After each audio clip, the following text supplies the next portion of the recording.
to Superman number 27, Peter J. Tomasi, Patrick Gleason writing, and we got Scott Godlewski on art. And this is an issue where Superman's, he's had a lot on his plate recently, and he's getting tired to the point where he basically falls out of the sky when he gets home. He's like, oh, I'm tired. He just slumps into bed, still wearing half of his outfit. And Lois decides it's time for us to go on vacation. So she gets an RV, and they're going on a road trip across the country to see some of the landmarks and the sights, and sort of rediscover some of the history of the country and all the rest of it. And some fun stuff in here.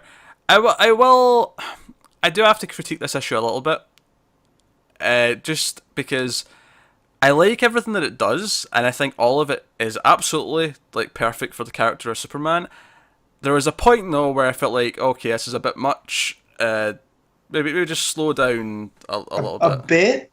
A bit much. A lot much. Okay, look, because we get that great story about the female soldier who pretended to be a man. Yeah. Back in the Civil War. I was like, okay, this is a good, nice message. I'm learning about something, and I vaguely remembered this story, but I couldn't have told you what her name was. I probably couldn't tell you now unless. Well, there's plenty of them if you look into history, and I like that.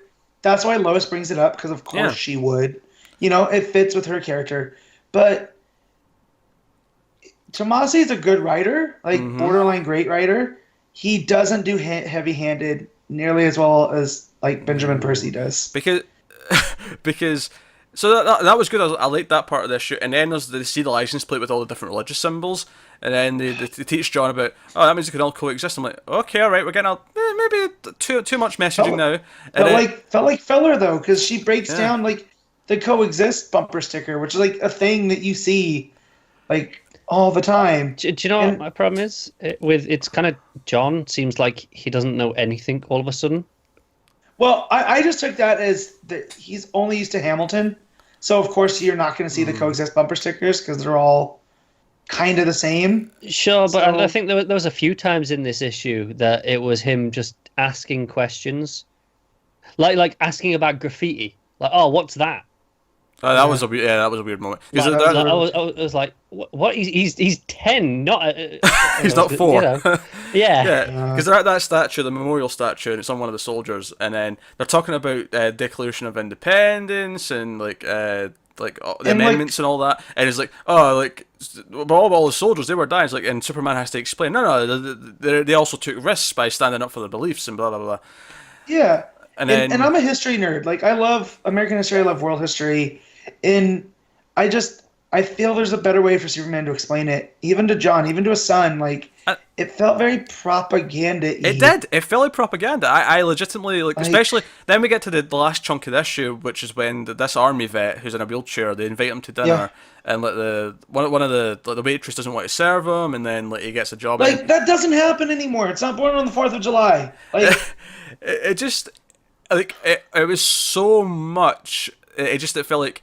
And I was starting to think, is it just because I'm not American? Halfway through this issue, I was starting to feel oh, this is maybe a brain. This is just too much patting on the back and oh yeah, all of our history, we should be proud of all this stuff. I'm like, yeah, all of it's fine. It's just, and I don't think there was any single part of it where I disagreed with what It made sense that Superman would have these thoughts and these feelings, and he'd want to teach his son about all this, but it was just so much back to back of all these messages, and it was just the part that dialogue's pissed me so off. Stilted though, isn't it? Yeah. When they're saying it's rehearsed. Yeah. Exactly. And it doesn't feel natural coming. Lois is a Pulitzer Prize winning journalist. She has a much better way with words. Yeah, when she says, oh, that's graffiti, it's, when it's done on public property, it's about someone with a spray can. It's like, this doesn't feel like it's something anyone would say. Because you could even, if I was handling that dialogue, you just go, it's a selfish act. That person only cares about himself and not about history or what it stands for. But no, she gives the dictionary definition. I am good at speak. Yeah. But the thing that got me was when they have the vet, and I'm just look, we do treat our vets very badly sometimes. You can go and fight for us, but when you get back, it's kind of oh, well, you're on your own. And I feel if this was the 70s, 80s, that you can't sit here kind of thing lands. But with the amount of outreach you see on TV towards the vets, I don't think, granted it might happen, but I don't think it's a common thing where they're well, they can't come in here because they're homeless and they're missing legs. It was just... that was kind of my problem. He didn't really look that homeless in No. this scene, like because he's clean shaven. He's with this family. He could be just like a member of the family is what he looks like. He's not coming in on Right. his own. We don't. It's to like play we don't devil- serve their kind here. To play devil's advocate, it seemed to imply to me that they knew him, like the people who worked there and like seen him around and knew that he was homeless or whatever. Like, not that I'm defending it, I'm just devil's advocate. That specific point, I just. All right, I but just, to be the fair, dude has a wheelchair and crutches. Like, he's not a typical homeless dude. Nah, You know what I mean? Someone's paying medical bills, is what you're saying. and Yeah. the thing is, when restaurants and stuff don't want homeless people around, it's usually because they look They're bothering people. scruffy and they don't want to ruin. They don't want it to ruin their atmosphere and people to Right. look at them and go, "Oh, there's a homeless man there."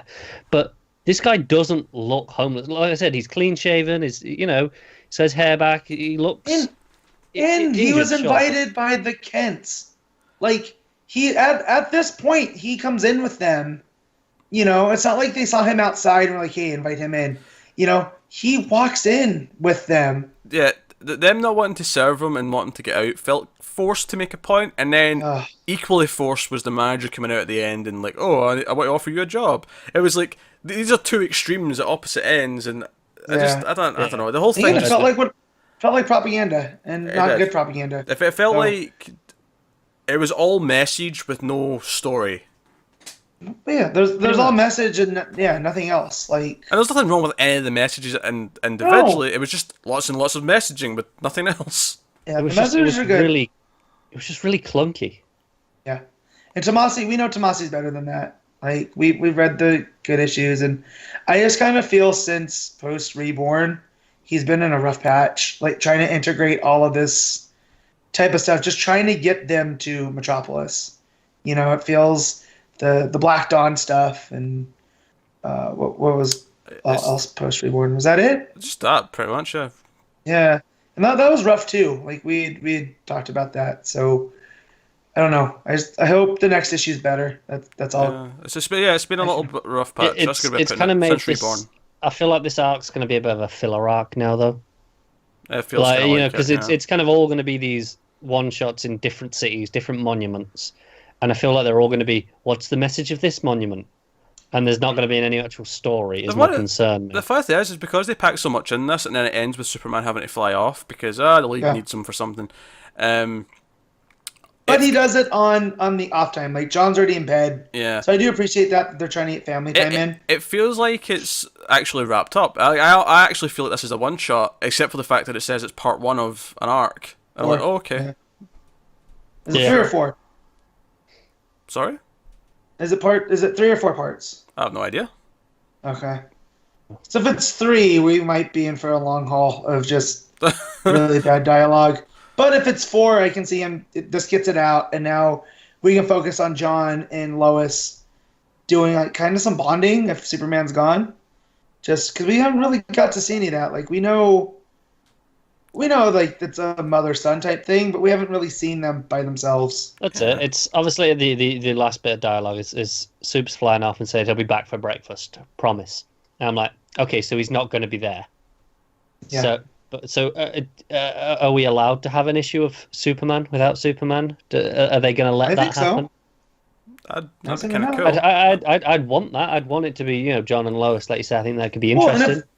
and if they see him in the news, like in the background, like we do one of those type of stories, oh, he's helping with the league in this city, and you just keep getting reports of it, and John being worried, and Lois has to, that's not why we're here. We're here to get a break. Dad has work to do, though. So, I don't know. I mean, I think Superman, by his nature, because he is this, the Boy Scout, as it were, and he is this beacon of like pure hope and all that. I think there's an element of Superman that has to be a little bit preachy, but this was like way over a line. I don't need a hammer to the head of it, though. I get him having all of those views that he talked about. All those. That makes sense. Of course, he has those opinions, but I feel like he's a journalist. He can express himself better than that. Yeah, well, I can accept the Clark Kent kind of stuff because he is kind of farm boy, and he's smart, but he's kind of down home. Yeah, it was the Lois dialogue that bothered me more than anything, and the John, because he's written John even in Super Sons, where he knows what's going on. He's not, a little kid. That's it. This John's been going around with Damien at night. Yeah, he hasn't seen graffiti before. Exactly. I call bullshit on this issue's John. Yeah. Yeah. So, and it's written by the same guy. That's what's frustrating. I know, it's not even like there's an excuse like, oh, this person just doesn't get it. This is... No.